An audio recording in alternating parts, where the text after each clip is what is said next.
الحمد لله. عن عمر بن شعيب عن أبيه عن جده قال قال رسول الله صلى الله عليه وسلم مروا أولادكم بالصلاة وهم أبناء 7 سنين واضربوهم عليها وهم أبناء 10 سنين وفرقوا بينهم في المضاجع. رواه أبو داود. হুজুর সাল্লাল্লাহু আলাইহি ওয়াসাল্লাম ইরশাদ করেছেন, তোমরা নিজেদের সন্তানদের 7 বছর বয়স থেকে নামাজের আদেশ দাও এবং 10 বছর বয়সে নামাজ না পড়লে প্রহার করো ও তাদের বিছানা পৃথক করে দাও। কেননা নামাজ হচ্ছে মহান আল্লাহ তাবারক তাআলার মহান হুকুম, আর নামাজ প্রত্যেক মুসলমানের উপরে ফরজ। নামাজ না পড়লে গুনাহ হবে। যখন আমার সন্তান বালেগ হয়ে যাবে, বালেগ হওয়ার আগে থেকেই তার নামাজের কথা বলা। যদি আমি বাপ হয়ে আমার সন্তানদেরকে নামাজের আদেশ না দেই, নামাজের কথা না বলি, আমার সন্তান যদি গুনার কাজ করে, সে জানে না যে গুনাহ করলে গুনার কাজ করলে গুনাহ হবে, সে জানে না নামাজ পড়তে হবে কিংবা কোরআন শরীফ পড়তে হবে, দ্বীনের উপরে চলতে হবে। তো বাপের কর্তব্য দায়িত্ব হচ্ছে সন্তানদেরকে সেই আদেশ দেওয়া, সেই নামাজের কথা বলা এবং শরীয়তের অন্যান্য আমলের কথা বলা।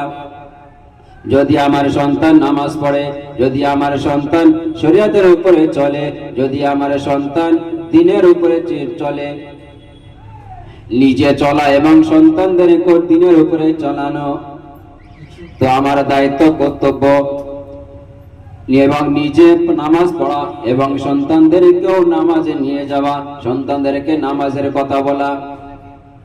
কেননা আমি বাপ, আমি বাড়ির গার্জিয়ান। কেননা বলা হয়েছে কাল কিয়ামত দিনে আল্লাহ তাবারক তাআলা সর্বপ্রথম নামাজের হিসাব নেবেন।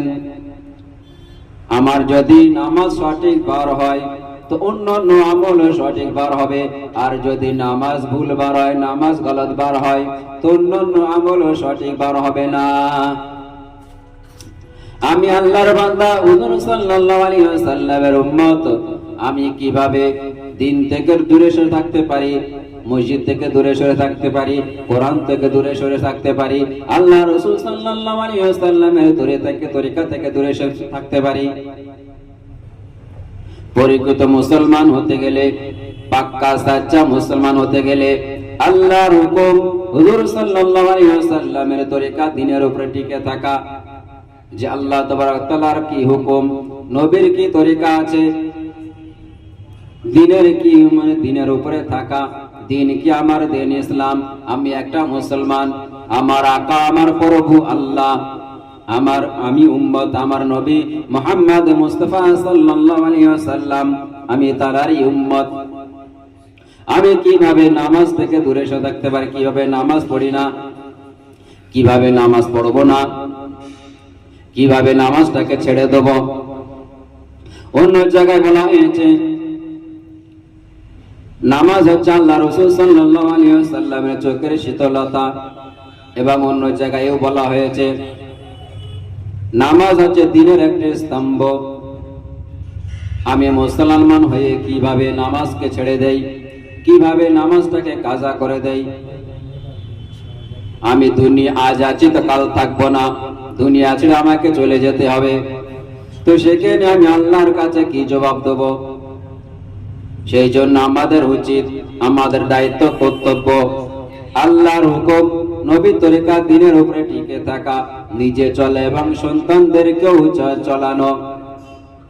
তো আল্লাহ তাবারক তাআলা আমাদেরকে নামাজ পড়ার এবং এই হাদিসের উপরে আমল করার তৌফিক দান করুক। আমিন, আমিন, সুম্মা আমিন।